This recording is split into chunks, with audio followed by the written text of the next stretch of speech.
Var. Tamam. Ben çıktım. Hı hı.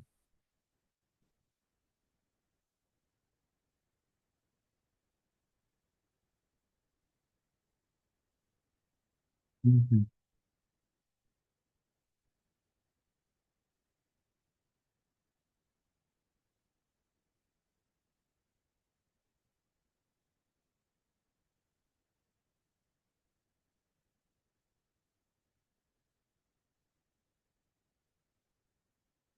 Səsdə, görüntüdə hər hansısa bir problem varmı? Hamı məni eşidirmi, görürmü?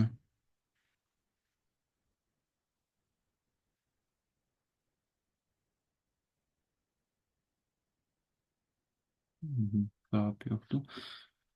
Deyək.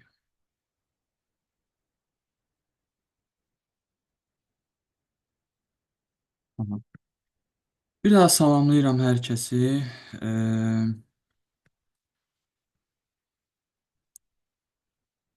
Hı hı. Əla. Ümumiyyətlə, aramızda imtahan verəcək şagird, tələbə varmı? Yoxsa hamı elə mütəxəssislərdir?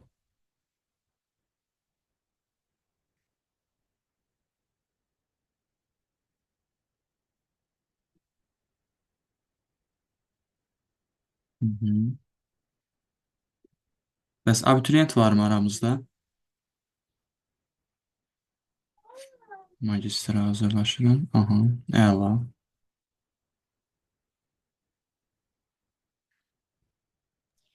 Salam, hər vaxtınız xeyir olsun. Bu təlim yalnız böyük yaş qruplarını əhatə edir, yoxsa kiçik yaş qrupları da qoşula bilər?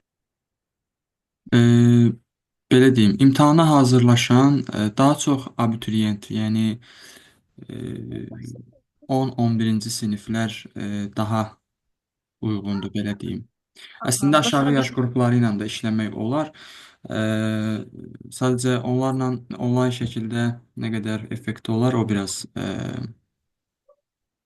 müzakirəyə açıq bir məsələdir. Aha, başa düşdüm. Təşəkkür edirəm. Çox sağ olun. Buyurun. Aha. Abituriyent yoxdur. Mən belə başa düşdüm aramızda. Hı hı. O zaman deyək.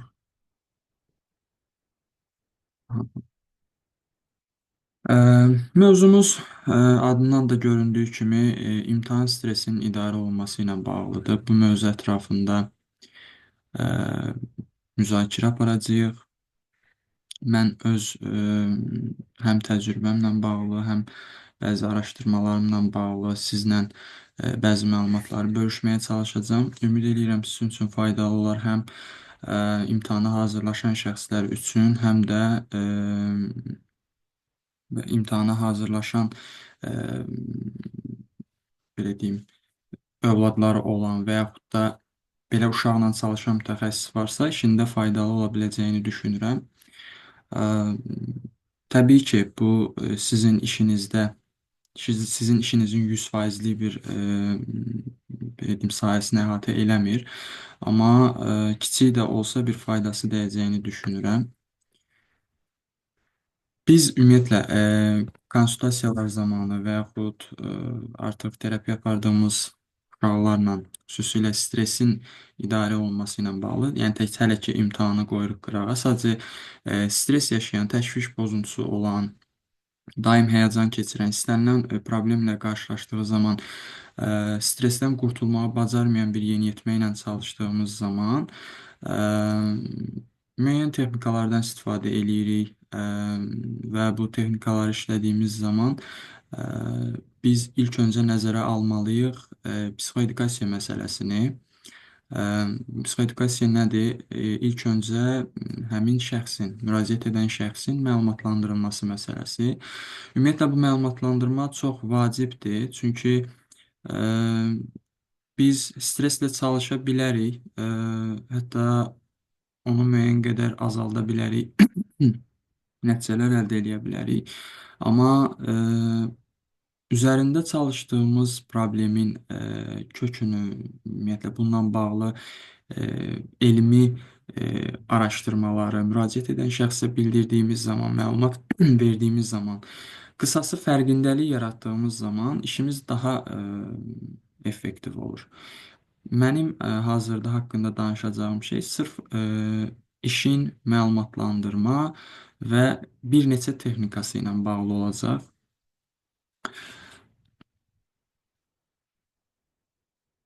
Slayd dəyişmədi. Aha.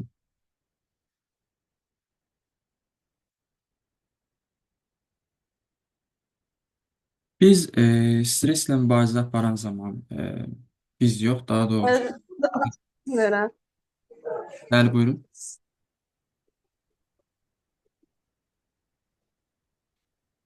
Sizi eşidirəm, bəli.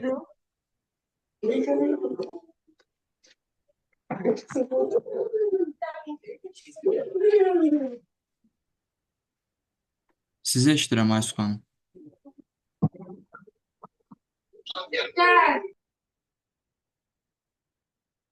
Hı -hı. Yəqin nəsə texniki bir yanlışlıq olub. Sən mövzumuza davam edək.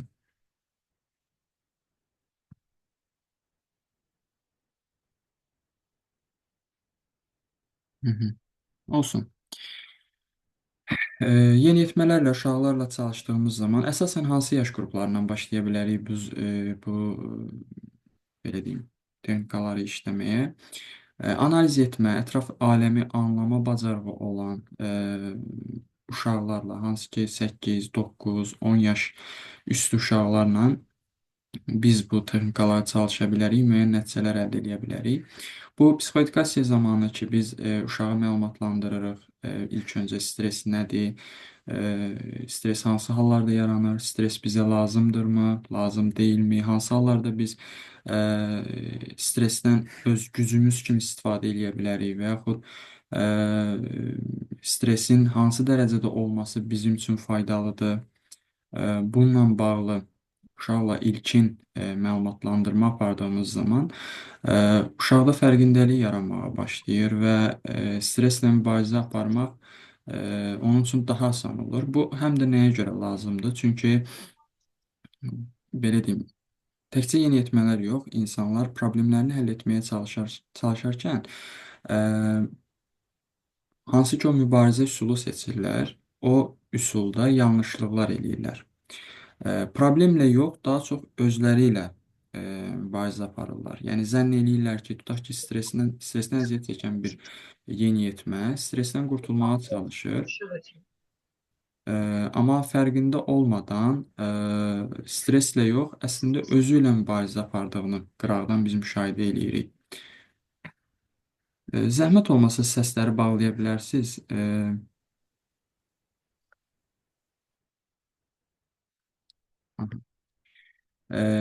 Stresslə mübarizə aparmır, amma əvəzinə özü ilə mübarizə aparır. Belə bir qarşılıqlıq yaranır. Bu fərqindəlik kömək eləyir ki, həmin uşaq özü ilə yox, daha çox problemi ilə mübarizə aparsın və problemi ilə bağlı fərqindəlik əldə eləsin. Biz ilk öncə başlayırıq ona stressin nə olduğunu izah eləməyə. Stres bizim orqanizmimizin həm daxilən, həm də xaricdən gələn təzyiqlərə psixofizioloji reaksiyalarımızdır. Bu aşağı yaş qruplarından başlayaraq ta indiki yaşımıza qədər davam eləyir. Biz hər hansısa bir problemlə qarşılaşdığımız zaman, çətinliklərlə üzləşdiyimiz zaman və yaxud aşırı şəkildə bəzən xoşbəxt hiss etdiyimiz zaman da stres yaşaya bilirik. Bu stressin sadəcə dərəcəsi hər insana görə individualdır, dəyişir. Bəzi insanlar var ki, normasında lazım olduğu qədər stres yaşayır və o ani olur, o stresini həll eləyir. Həll eləməsə belə öz həyatına davam edir. Yəni o stres onun həyatında hər hansısa bir çətinlik yaratmır. Elə insanlar da var ki, tutaq ki, elə mövzumuza uyğun olaraq imtahana hazırlaşır. Bu bir əslində məqsəddir və məqsədlər adətən bizim üçün problemə çevrilir, çətinliyə çevrilir. Əslində o məqsədə çatmağa çalışarkən yaşadığımız stres də məqsədi bizim problemə çevirməyimizlə bağlı bir məsələdir. Bu zaman həmin yeniyetmə və yaxud tələbə, gənc yaşlarındakı şəxs ə, məqsədinə çatmağa çalışan zaman aşırı şəkildə stres yaşamağa başlayır. İmtahanım necə keçəcək, sualları düzgün yaza biləcəmmi, və yaxud bəzən belə deyim, təməl inanclar və yaxud avtomatik düşüncələr burada ortaya girir. Mən bacarıqsızam, mən yaza bilməyəcəm kimi düşüncələr beynin içində qaynamağa başlayır. Bu zaman artıq həmin şəxsin işi çətinləşir və performansı aşağı düşür. Zehni olaraq bildiyi, bacardığı şeyləri yəni bacarmamağa, daha çox yəni uğursuzluqla nəticələnməyə ehtimalını artırır. Stres zamanı insanlar müxtəlif cür reaksiyalar verirlər. Bu reaksiyalar ta qədim dövrlərdən belə deyim, dəyişməz olaraq qalır ki, bu məşhur olan üç qaç, don, savaş, yəni təməl reaksiyaları. Belə bir qısa bir məlumat verim sizə. Qəbilə dövründə və yaxud ondan əvvəlki qədim insanın yaşadığı dövrlərdə insanlar ki, məsələn, yığıcılıqla məşğul idilər və həyatda qalmaq üçün ovçuluqla məşğul olurdular. Həmin zaman bu insanlar, xüsusilə də kişilər, öz belə deyim, aclıq ehtiyaclarını təmin etmək üçün heyvanları ovlayırdılar və əsasən də bu heyvanlar böyük heyvanlar olurdu. Məsələn, o dövrdə mamutlar, fillər kimi heyvanlara qarşı mübarizə aparırdılar və onlarla qarşılaşdıqları zaman normal olaraq stres reaksiyaları verirdilər. Ola bilər ki, həmin heyvanlar bu insanların belə deyim, ovu olaraq düşünülürdü, amma eyni zamanda həmin vəhşi, yırtıcı heyvanların da gözündə bu insanlar bir ov olaraq görünürdü. Yəni qarşılıqlı bir mübarizə var idi. Bu insanlar həmin heyvanlarla qarşılaşdığı zaman, bu iri həcmli, böyük heyvanlarla qarşılaşdığı zaman müxtəlif cür reaksiyalar verirdilər. Burada ki, biz haqqında danışacağıq savaşmaq, donmaq və ya qaçmaq. Bu təməl reaksiyalar hamısı bizim o ta qədim dövründən arxetip olaraq formalaşmış əslində reaksiyalarımızdır. Yəni o böyük heyvanlar gəzərkən bizi görməsinlər deyə, fərqimizi varmasın deyə insanlar donub qalmağı seçirdilər və yaxud gizlənməyi, hərəkətsiz qalmağı. Hazırda məsələn bəzi kiçik həcmli heyvanlarda da bunu görə bilərsiniz. Özünü ölülüyə vurma, hərəkətsiz qalma. Bu stres zamanı donma reaksiyasıdır ki, onlar həmin insanlar elə düşünürdülər ki, elə zənn edirdilər ki, və həqiqətən də işə yarayan bir şeydir. Çünki onlar böyük heyvanlar olduğu üçün hərəkət eləməyən obyekti seçə bilmirdilər. Ona görə də o insanlar daha çox hərəkətsiz qalmağı seçirdilər və bu onları stres anında həmin problemdən qurtulmağa kömək olurdu. Hazırda da mən belə düşünürəm ki, bizim stres zamanı donmalarımız, donub qalmağımız bir növdə oradan gəlmiş bir şeydir. Bəlkə də fikir vermisiniz. Tutaq ki, yol keçirsiniz, uzaqdan yüksək sürətlə bir maşın gəlir.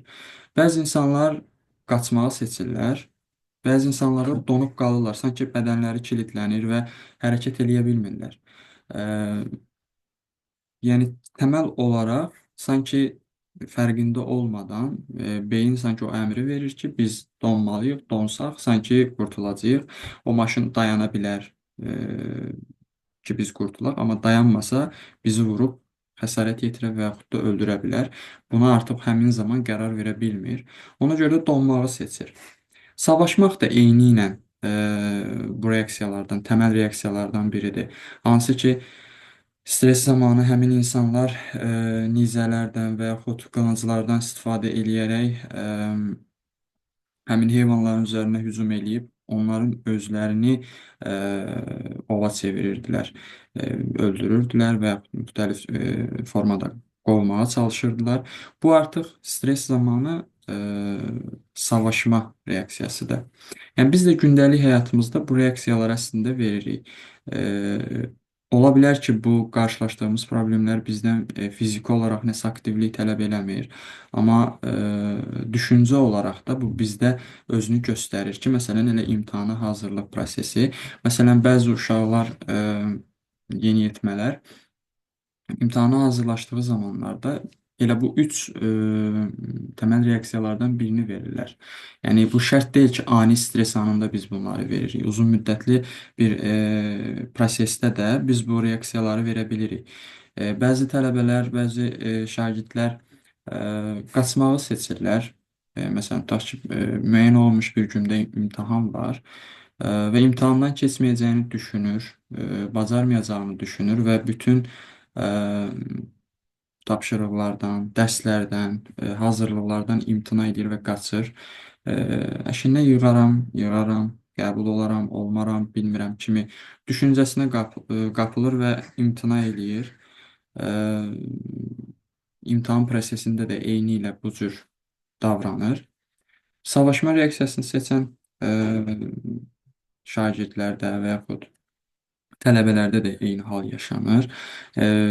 Onlar məsələn qaçmaq əvəzinə stres zamanı daha çox performans sərgiləyib, daha çox dərs oxumağa meyl eləyirlər və bu da əslində onların belə deyim, hazırlaşmasına mane olur əslində. Yəni bir növ balans pozulur. Daha çox dərs oxuyub özlərini daha çox yorurlar. Zehni olaraq çöküş yaşayırlar, emosional sferalarını təmiz unudurlar, emosional ehtiyaclarını unudurlar, özlərinə vaxt ayırmırlar və bu da onların nəticəsinə mənfi təsir göstərə bilir bəzi hallarda.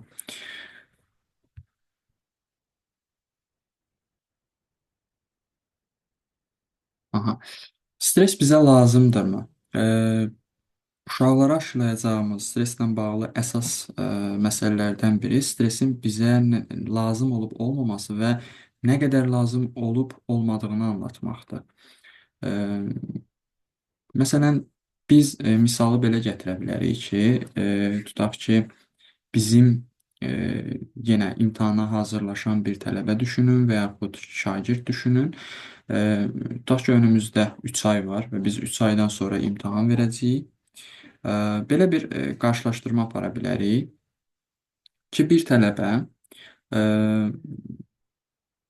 imtahanla bağlı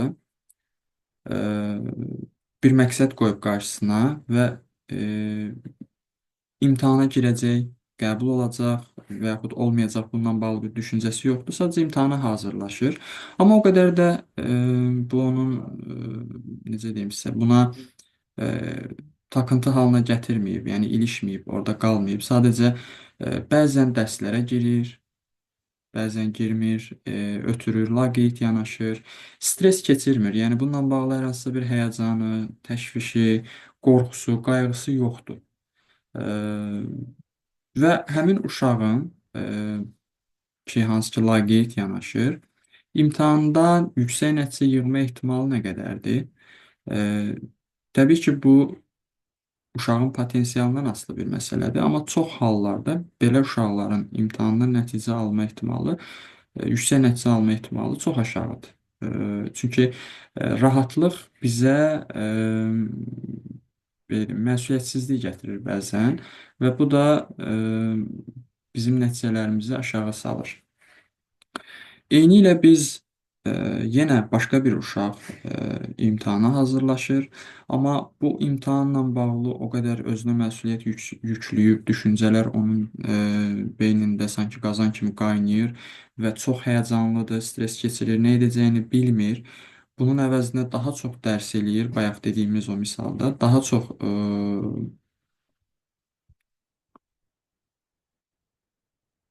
bir dəqiqə. Səsdə və yaxud görüntüdə bir problem var. Çünki məndə internet ayrıldı.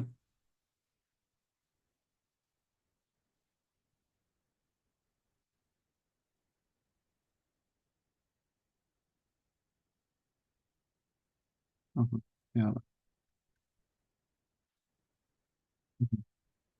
Daha çox dərs eləyir, daha çox hazırlaşır və bu da onun e, imtahanda özünü itirməsinə, yaddaşında problem yaradır, yəni bildiyi şeyləri unudur, stres keçirdiyi üçün performansı aşağı düşür və yenə yüksək nəticə göstərmə ehtimalı çox aşağı olur. Amma üçüncü variantda e, uşaq imtahana hazırlaşdığının fərqindədir. Az miqdarda stres var və lazım olan miqdarda bu stres yaşayır. Yəni dərk eləyir ki, mən 3 ay sonra imtahan verəcəm və imtahan vermək üçün də mən üzərimə düşən vəzifələri icra etməliyəm, testlərimə hazırlaşmalıyam. Eyni zamanda e, özümə vaxt ayırmalıyam, balansı qorumalıyam və stres səviyyəmi balansda, orta həddə tutub daha yaxşı nəticə göstərə bilərəm. Yəni uşaqlar bu şəkildə yanaşdığı zaman ola bilər ki, ən yüksək nəticəni əldə eləməsinlər, amma lazım olan nəticəni mütləq əldə eləyirlər. Yəni özlərinə lazım olan, hədəf qoyduqları, məqsəd qoyduqları nəticəni mütləq ki, həll eləyirlər. Biz uşaqlara bu qarşılaşdırmanı bildirdiyimiz zaman, göstərdiyimiz zaman əyani şəkildə uşaqlarda biraz da fərqindəlik yaranır və streslə mübarizə aparmaq onlar üçün daha rahat, daha asan olur.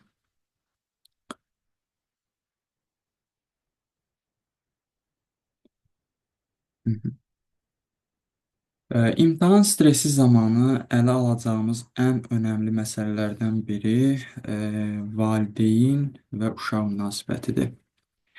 Əslində stresin yaranma səbəblərindən, belə deyim, öndə gedən səbəblərindən biri valideynlərin gözləntiləridir.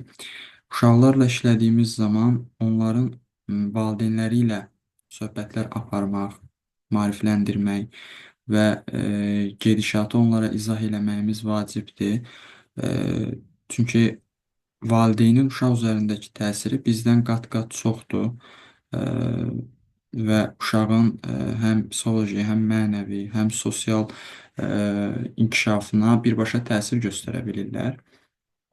Yəni zaten uşağın stresli bir fərd kimi formalaşmasında valideynin rolu çox böyük olub əvvəlcədən və bu imtahan prosesində də valideyn bu e, belə deyim, rolundan əl çəkmir və davam eləyir. Hələ də bu uşaq üzərindəki baskılar, gözləntilər artır və bu da uşağın daha çox stres yaşamasına səbəb olur.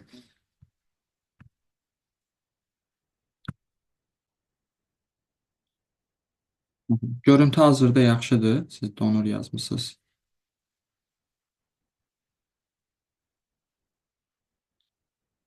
Hı hı. Evet.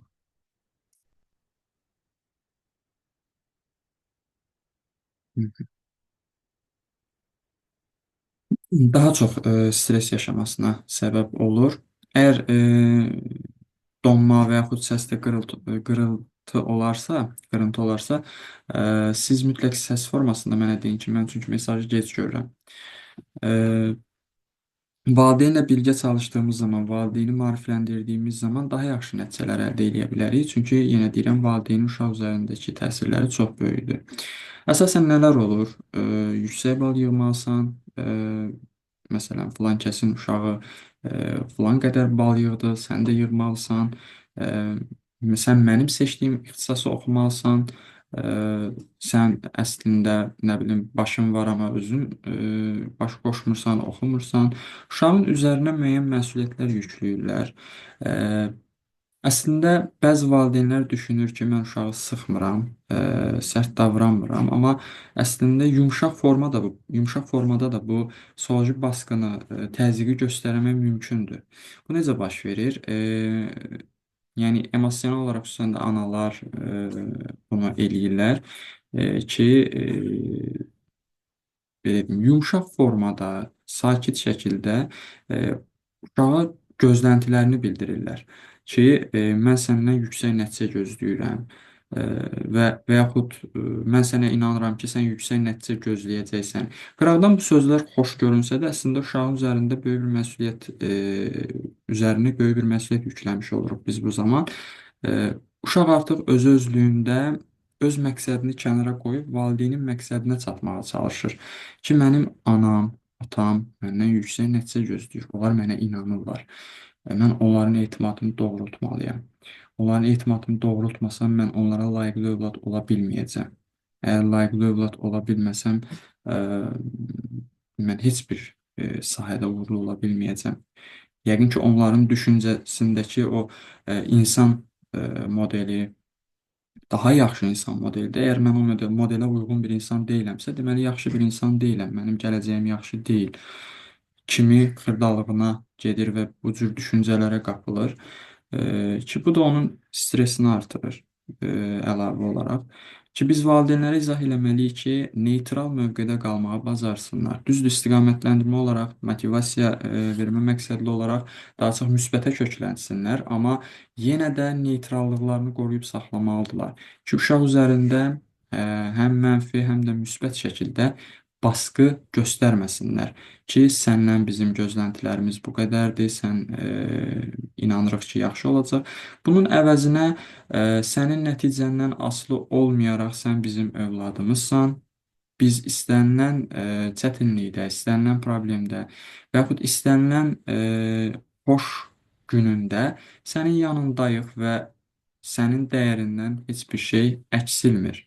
Bu şəkildə yanaşdığımız zaman sanki uşağın çiyinlərindən o yükü almış oluruq və uşaq daha rahat beyinlə imtahana hazırlaşır və yaxud hər hansısa bir məqsədi varsa ona çatmaqda daha rahat olur. Nəinki bayaq dediyim məsələlərdə uşaq daim bir o dilemmanın içərisində imtahan qalır qıraqda. Bu düşüncələr səbəbilə imtahana da düzgün şəkildə hazırlaşa bilmir.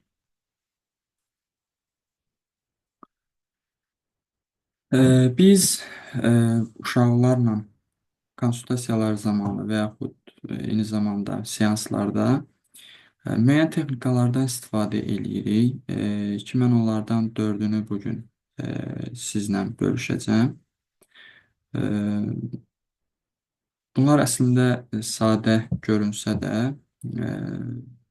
önəmli texnikalardır, hansı ki biz uşaqlar üzərinə tətbiq eləyirik və belə deyim, əslində daha çox nəticə gördüyüm texnikaları sizlə bölüşmək istəyirəm təcrübəmdə. Proqressiv relaksasiya, nəfəs məşqləri, vizualizasiya və koqnitiv yenidən çərçivələndirmə. Bu texnikaları bugün sizə izah eləyəcəm. Bəlkə də bunları bilirsiniz, sadəcə yenidən müzakirə etmiş olaraq, bəlkə mənim bilmədiyim, sizin bildiyiniz əlavə nələrsə varsa bölüşə bilərsiniz. Bu daha yaxşı olar ki, qarşılıqlı şəkildə müzakirə eləyərik. Birinci haqqında danışacağıq, koqnitiv yenidən çərçivələndirmə texnikasından. Bu daha çox koqnitiv davranış terapiyanın bir metodudur, texnikasıdır. Biz adətən, mən özüm koqnitiv davranış terapiya ilə çalışdığım üçün yeniyetmələrlə bundan daha çox istifadə edirəm və faydasını görürəm. Koqnitiv yenidən çərçivələndirmə zamanı biz uşağın mənfi düşüncələrini müsbət və daha realist düşüncələrlə əvəz etməyə çalışırıq və bunu bacardığımız zaman uşaq bunu düzgün şəkildə analiz edib əvəz eləməyi bacardığı zaman həqiqətən onun stresində azalmalar və daha yaxşı fokuslanma ya belə deyim, nail oluruq. Koqnitiv yenidən çərçivələndirmə nədir? Burada biz əsasən cədvəllərdən istifadə edirik. Yəqin ki, bu cədvəllərlə tanışsınız.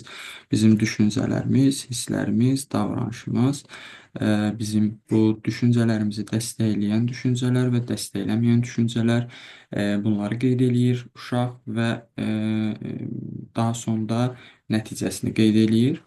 Əgər o mənfi düşüncəni müsbətlə əvəz edə bilibsə, onu ora qeyd eləyir və hər dəfə biz bunu təkrarladıqca qeydlər aparırıq, artımını belə deyim qeyd eləyirik, gedişata baxırıq. Təbii ki, bu bir dəfə eləməklə olmur. Təbii ki, bunu məndən daha yaxşı bilirsiniz. Zaman alan bir prosesdir, amma nəticəsini görə biləcəyimiz bir belə deyim, texnikadır. Bu zaman biz nə edirik? Məsələn, uşağın hər hansısa bir mənfi təməl inancı varsa, onu tapırıq, avtomatik düşüncələri varsa, onu tapırıq və bu cədvəldə daha çox avtomatik düşüncələri qeyd edirik ki, mən bacarmayacağımı düşünürəm. Məsələn, bu düşüncəni qeyd eləyir. Bu düşüncə zamanı nə hiss etdiyini qeyd eləyir. Məsələn, həyəcan hiss edirəm, təşviş hiss edirəm və bu zaman necə davrandığını qeyd eləyir ki, tutaq ki, mən dərslərimə ya dərslərimi eləmirəm, yəni düşünürəm ki, onsuz da mən qəbul olmayacağam, ona görə dərslərimi eləmirəm, davranışım budur və yaxud da daha çox dərs eləyirəm. Yəni bu ikisindən birini məsələn qeyd eləyir. Daha sonra bu birinci düşüncəsini dəstəkləyən düşüncəni yazır. Məsələn, biz yazmışıq, mən imtahanda düzgün, daha doğrusu yaxşı nəticə göstərməyəcəm, mən bacarmayacağam düşüncəsini dəstəkləyən bir növ səbəblər axtarır uşaq. Ki, mənim tutaq ki, 3 ay sonrakı imtahanda bacarmayacağıma səbəb olan şeylər nələrdir? Ki, onları qeyd eləyir. Və ola bilər ki, burada yaxşı hazırlaşmamışam və yaxud mən onsuz da heç vaxt əvvəlki imtahanlarda da yaxşı nəticə göstərməmişəm. Yəni bu kimi düşüncələr ola bilər. Bunları qeyd eləyir. Daha sonra dəstəkləməyən düşüncələrə gəlir ki, burada artıq daha çox biraz müsbətə meyl eləyirik artıq. Ki bizim bu avtomatik düşüncəmizi dəstəkləməyən hansı düşüncələrimiz ola bilər, hansı səbəblərimiz ola bilər, onu tapmağa çalışır uşaq.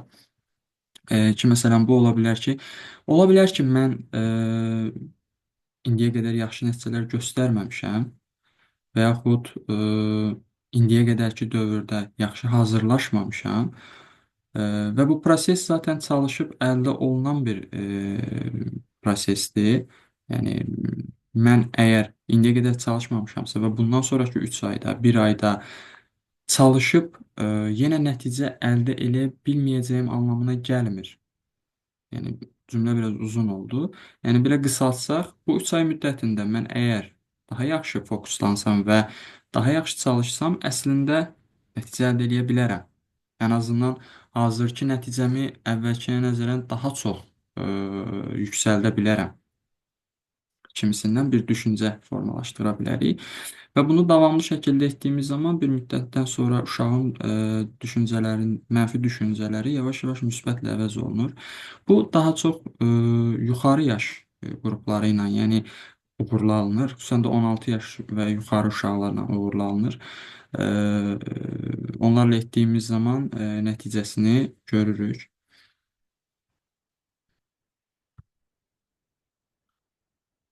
Vizualizasiya texnikası, bu texnika əsasən aşağı yaş qruplarından aparılır. Ki, hazırda məsələn 9-cu siniflər imtahana hazırlaşan 9-cu siniflər üzərində bunu tətbiq etmək olar. Və yaxud əslində hazırda imtahan stresi yaşayan ibtidai sinif uşaqları da var ki, artıq imtahan demək olar ki, bütün siniflərdə aktual bir problemə çevrilib ki, bundan bağlı kifayət qədər müraciət var. Yəni, bu həmişə aktualdır artıq. Bu qəbul imtahanı olmasa belə, sınaq imtahanları, müəyyən monitorinqlər, uşaqlar bunlara hazırlaşan zaman belə həyəcan, təşviş keçirirlər. Yəni, bu zaman bu uşaqlarla tətbiq eləyəcəyimiz bir texnikadır. Biz bu zaman məsələn uşağın imtahandan uğurla keçdiyini təsəvvür etdirib daha çox sakitləşdirməyə meyilli bir iş görürük. Bununla bağlı bir misal olaraq belə bir şey eləyə bilərik. Məsələn, uşaq gözlərini yumur. Təbii ki, bu prosesdən öncə biz proqressiv relaksasiya aparırıq. Onu mən birazdan sizə izah eləyəcəm. Daha sonra vizualizasiya eləyə bilərik. Burada biz daha çox metaforadan, bənzətmələrdən istifadə eləyəcəyik. Çünki uşaqlara biz tam olaraq böyüklərdəki kimi real obyektlərdən istifadə eləyə bilmirik. Onlara işlədiyimiz zaman daha çox metaforlardan, bənzətmələrdən, nağıllardan, hekayələrdən istifadə edirik. Bu daha effektiv olur. Bu vizualizasiya zamanı da biz bu metaforalardan istifadə edəcəyik. Məsələn, belə bir şey ola bilər. Uşaq gözünü yumur və tutaq ki, dəniz sahilində olduğunu xəyal eləyir və ə, belə deyim, biraz daha dərindən hiss etməsi üçün xırda detalları ona bildiririk, təlimatlar veririk. Məsələn, ayağının qumun üzərinə dəydiyini hiss eləyirsən, nə bilim, küləyin sənin üzünə toxunuşunu, saçlarına toxunuşunu hiss eləyirsən, dənizin səsini eşidirsən kimi xırda detalları ona bildiririk ki, o biraz daha da o mühitdə, xəyal aləmində olsun. Sonra məsələn orada yeriyirsən, önünə bir pilləkən çıxır və sonra pilləkəndən yuxarı qalxmağa başlayırsan. Biraz daha o hiss eləsin deyə, real olsun deyə, məsələn, günəşin şüaları o pilləkəni qızdırıb və sənin ayağın yalındır. O qızmar pilləkənlər sənin ayağını xəfifcə yandırır. Kimisindən dəstəkləyici fikirlər demək olar ki, biraz daha da o orada özünü gerçəkləşdirsin. Yuxarı qalxırsan və bu etabı yavaş-yavaş mərhələlərlə aparırıq və sonda uşaq buludların üzərinə çatır. Buludların üzərində bir koridorla qarşılaşır, koridorda gedir və bir imtahan otağına girir. İmtahan otağında bir stul və parta var, bir nəzarətçi var. O stulda əyləşir. Və daha sonra həmin nəzarətçi ona bir kitabça gətirib verir. Amma bu kitabça imtahan zamanı verilən kitabçadan biraz fərqlənir. Məsələn, imtahan vərəqi kağızdan olmalı idi, düzdür? Amma bu sanki bir şokolad formasında olan kitabçadır və onun qarşısına qoyulduğu zaman şokoladın qoxusu onun burnuna gəlir, onu yaxşı təsir edir. Əlbəttə ki, burada siz uşağın fərdi maraqlarını nəzərə alıb başqa bir şeydən də əvəz eləyə bilərsiniz. Məsələn, uşaq ola bilsin ki, şokoladdan xoşu gəlməsin, onun yerinə başqa bir şeydən istifadə eləyə bilərsiniz ki, xoşu gələn bir şey olsun ki, ona daha yaxşı təsir eləsin. Məsələn, şokoladdır. Sən şokoladı vərəqlədikcə onun qoxusu daha da gürlaşır və sənə xoş təsir eləməyə başlayırsan, sualları oxuyursan, oxuduqca bu şokolad sənə sanki dadı daha da bir şirinləşir, səni daha yaxşı təsir eləyir və sən arada bir o vərəqin qırağından qopardıb yeyirsən. Yediyin zaman o şokoladın dadı sənin damağına yayılır və səni yaxşı hiss elətdirir. Sən imtahanı uğurla verib çölə çıxırsan və geri qayıdırsan.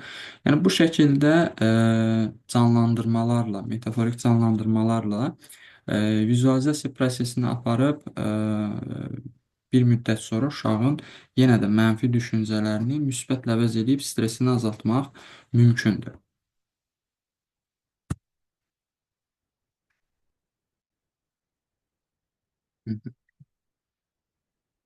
Proqressiv relaksasiya bu daha çox stresi yüksək olan uşaqlarda tətbiq elədiyimiz praktik texnikalardan biridir. Bu da davamlı şəkildə uşaqlarla aparılmalıdır. Bunun üçün lazımdır rahat bir yer, nəfəsinin tənzimlənməsi, əzələ qrupların işlədilməsi, sonda rahatlıq və fərqindəlik. Biz bu zaman uşağa müəyyən təlimatlar veririk. Uşaq gözlərini yumur, dərindən nəfəs alır, sadəcə düşüncəsini nəfəsinə fokuslayır və sadəcə onu düşünməyə çalışır. Biz burada əlavə kimi, məsələn, 3-4 texnikasından, 3-3-4, nə bilim, 3-4-3 müəyyən texnikalar bundan bağlı. Bunları da tətbiq edə bilərik. İndi bundan bağlı nəfəs məşqlərində daha çox danışacağım. Nəfəs alır, rahat verir. Daha çox burundan nəfəs alıb, ağzı ilə nəfəs verməsini tələb edirik uşaqdan. Daha sonra bir müddət keçdikdən sonra uşaq rahat olduğu kimi, yəni normalda aldığı kimi nəfəs almağa başlayır və bir-bir hissə-hissə əzələ qruplarını hiss etmək üçün onları adlandırmağa başlayırıq. Kimi məsələn, ə, əgər stolda oturubsa, ə, o stolu hiss etməsini və gözləri yumuluyken başını, çiyinlərini, qollarını yavaş-yavaş hiss etməsi üçün həmin hissələri gərməsini istəyə bilərik. Məsələn, çiyinlərini gərir, gərginləşdirir, qollarını gərginləşdirir, buraxır, gərginləşdirir, buraxır. Bu həmin uşağın bədəninin daha çox fərqinə varması üçün önəmlidir. Bir müddətdən sonra artıq o gərmələr onun bədənini sanki yığıb boşaltmaq biraz rahatladır və əvvəlkinə nisbətən stres səviyyəsi azalır. Ki, bura daxildir çiyinlər, qollar, sinə, kürək, ayaqlar, bütün demək olar ki, əzələ qruplarını burada uşaqlarla çalışdırırıq və bunu davamlı şəkildə icra etdiyimiz zaman bir müddətdən sonra stres səviyyəsində azalmalar müşahidə edə bilirik.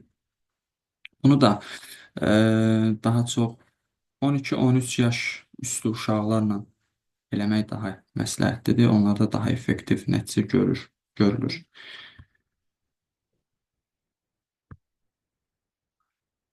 Nəfəs məşqləri stres anında, təbii ki, bu bayaqki proqressiv relaksasiyada buna oxşuyur, amma bu sadəcə nəfəs məşqləridir. Yəni biz uşaqdan tutaq ki, stres anında imtahan prosesində imtahanı qırağa qoyub bu uzun prosesi etməsini istəyə bilmərik ki, onun vaxtı azdır.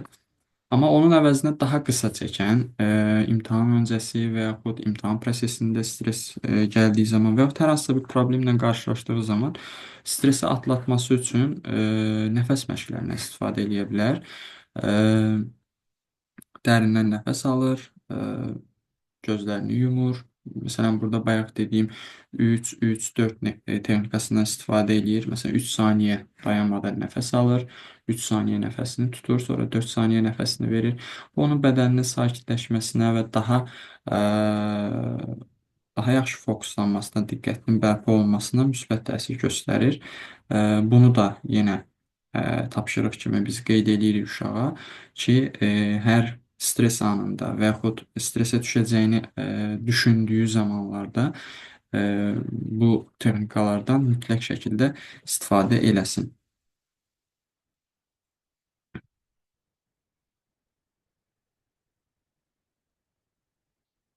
Burada bir texnikada qeyd eləmişəm.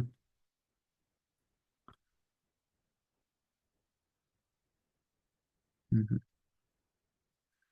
5 il sonraki mənə məktub. Biz bunu əsasən uşaqlarla kollektiv şəkildə qrup terapiyalarında və yaxud seminarlarda tətbiq etmişik və effektini çox görmüşük. Burada məktub yazılır, 5 il sonraki mən hazırki mənə məktub göndərir. O məktubu biz oxuyuruq, oradan özümüzə sözlər seçirik və o sözlərdən özümüzə motivasiya mənbəyi kimi özümüzdə istifadə edirik.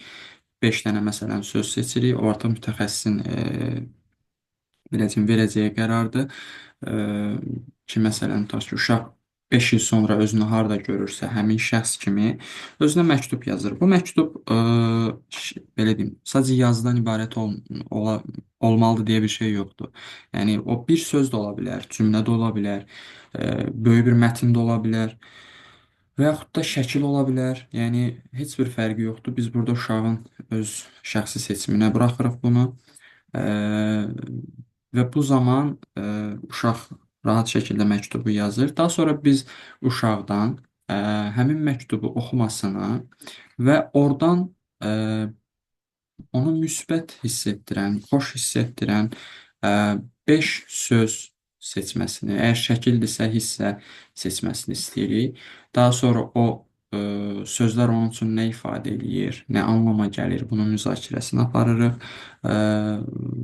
O sözləri eşidərkən, görərkən, oxuyarkən özlərini necə hiss eləyirlər, özlərini harda görürlər, bunun üzərində söhbətlər aparırıq.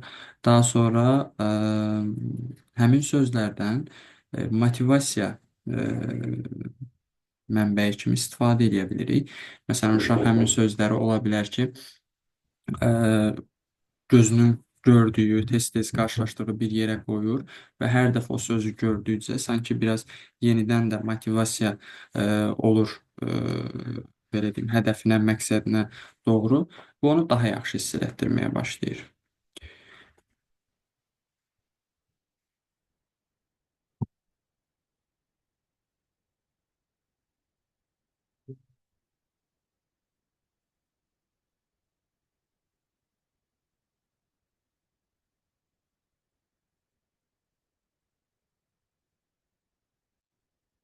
Ə, İmtahana hazırlaşan uşaqların stresinin idarə olunması ilə bağlı ə, mənim sizlə bölüşəcəyim məlumatlar bu qədər idi.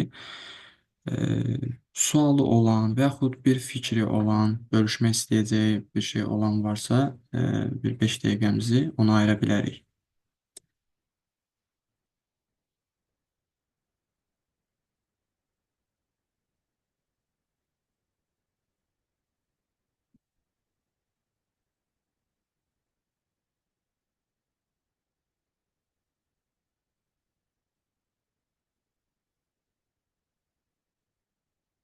Bu arada açar sözümüz kitabdır. Bura qeyd edirəm. Samir bəyə